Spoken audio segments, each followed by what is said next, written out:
In September of 2015, planes from the Russian Air Force began landing at the Kamenman Airport in Latakia, Syria. This is how the Russian military intervention in Syria began. Western analysts, claiming that Moscow still suffers from the Afghan syndrome, were shocked to see reports of Russian soldiers arriving in Syria, a country mired in civil war. Even as the Russian Air Force began to slowly tip the situation in favor of Assad, some commentators continued to argue that the Russian intervention in Syria was a completely ill-considered move, influenced by the conflict with the West over Ukraine. However, every move of the Kremlin on the treacherous sands of the Middle East was well thought out. The intervention in Syria was not a Copernican revolution in Russian foreign policy, but only an implementation of the so-called Primakov Doctrine, which has guided the Kremlin's foreign policy since the late 1990s. Let's trace back to the roots of the current Russian foreign policy. Welcome to the 20s Report.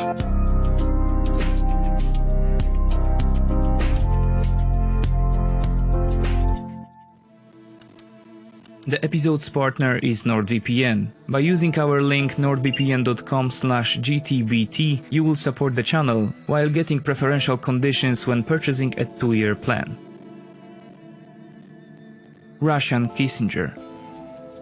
In 1953, 24-year-old Yevgeny Primakov left the walls of the Moscow Institute of Oriental Studies. It was here that the future Minister of Foreign Affairs of Russia learned about the intricacies of Middle East policy and the Arabic language. Primakov was a good student, but not an outstanding one. His grades were average, and his knowledge of the Arabic language, as he himself mentioned years later, was very limited. There was no indication that Primakov would become the golden child of Russian diplomacy. Shortly after graduation, Primakov became a Middle East analyst, and, in the 1960s, a correspondent for the Soviet newspaper Pravda. This journalistic activity, however, was only a cover for the intelligence activities that Primakov carried out in the Middle East on behalf of the KGB. Primakov's analyses quickly caught the attention of high-ranking officials in the Kremlin, as already in the late 1960s he had become Moscow's special envoy for the Middle East, and was sent to places where, for various reasons, Soviet diplomats could not reach via official channels. It was Primakov who negotiated with Saddam Hussein, Mustafa Barzani, Yasser Arafat, and Anwar Sadat.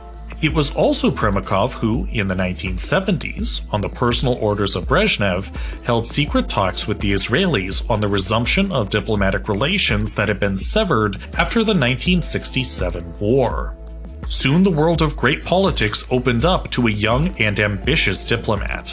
In the late 1980s, Primakov became one of Mikhail Gorbachev's close associates, and in 1991 he became the head of the Foreign Intelligence Service, i.e. the heir of the Foreign Intelligence Wing of the KGB. 5 years later, Primakov was promoted again, and became the head of the Russian Ministry of Foreign Affairs. In January 1996, when Primakov moved into the building located at 3234 Smolenskaya Sanaya Street in Moscow, where the Russian Ministry of Foreign Affairs is located, Russia was in a state of political decay. The country was still in a deep economic crisis, and the force that Russia could exert in the international arena was only a shadow of the former power of the USSR.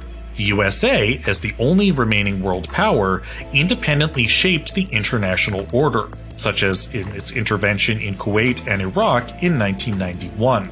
Moscow's authority in the post-Soviet space looked no better. Just 8 months after Primakov took power, the Russian army was forced to retreat from Chechnya. Primakov's predecessor as the head of the Ministry of Foreign Affairs, Andrei Kozyrev, tried to pursue a pro-Western foreign policy and play for rapprochement with the US. Primakov's takeover of the position of foreign minister meant an end to Kozyrev's policy and a 180-degree turn in Russian foreign policy. As Lavrov said years later, Russia has abandoned the path of our Western partners and started to forge its own path. Primakov's doctrine, Gerasimov's concept.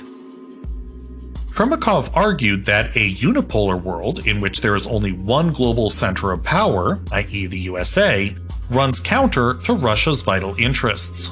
Moscow should fight American influence with absolute determination, and work towards the creation of a multipolar world in which there will be several global centers of power.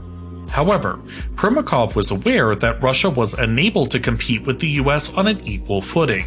Therefore, he proposed that Russia should ally with China and India in the game for a new multipolar world. If such a triple alliance were actually created, as Primakov argued, Russia could take on the role of an indispensable player who could effectively torpedo Washington's unilateral moves in the international arena. Thus, Primakov's doctrine was based on three basic pillars. Firstly, ensuring Russian domination of the post-Soviet space and the gradual expansion of its influence into the areas of Central Asia and the Middle East. Secondly, stopping NATO's expansion to the east and taking steps to weaken the United States, the North Atlantic Alliance, and the USA's non-NATO allies. And thirdly, partnership with China and India.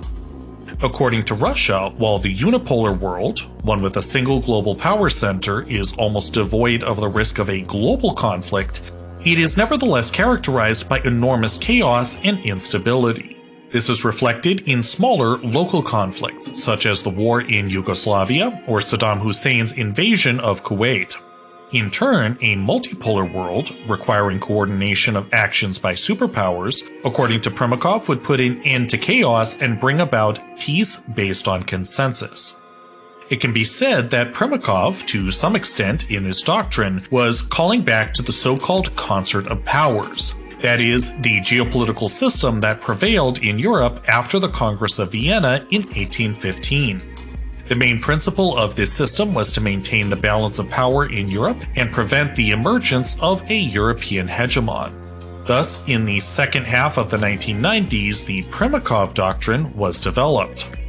Russia, at that time, however, was too weak to implement it. Soon, Primakov himself went on to political retirement, when in 2000 he withdrew his candidacy for the presidency of the Russian Federation, and Vladimir Putin won the elections. This, however, did not end the Primakov doctrine. On the contrary, Primakov became a close associate of Putin and the rest of his administration, and especially Sergei Lavrov, who in 2004 became the new head of the Ministry of Foreign Affairs. This relationship was so close that at one point, Primakov began to be called Putin's godfather. With the reconstruction of the Russian economy and the restoration of the authority of the central government, Putin's Russia ceased to be a passive observer of world politics. The first clear signal of the implementation of the Primakov doctrine was the Georgian War, during which Moscow showed that it was the dominant force in the post-Soviet space, thus exerting the first pillar of the Primakov doctrine. It determinedly opposed attempts, or even the mere potential, to expand NATO's influence to the east, thereby also implementing the second pillar. Soon after, against the background of Georgian experiences, Russia began a thorough reform of its armed forces, the so-called Serdyukov-Shoigu reform. In 2013, an article by General Valery Gerasimov, chief of the Russian General Staff, was published in the Russian press, presenting the basic assumptions of hybrid war and the idea of permanent conflict. Initially, Gerasimov's text went unheeded.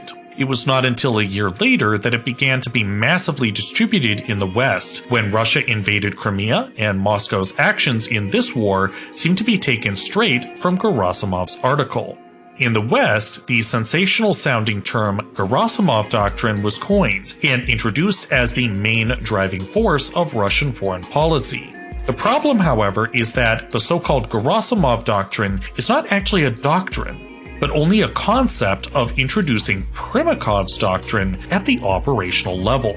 This distinction is very important because while Primakov's doctrine defines the long-term goals of Russian foreign policy, Gerasimov's concept only provides the tools necessary to achieve these goals.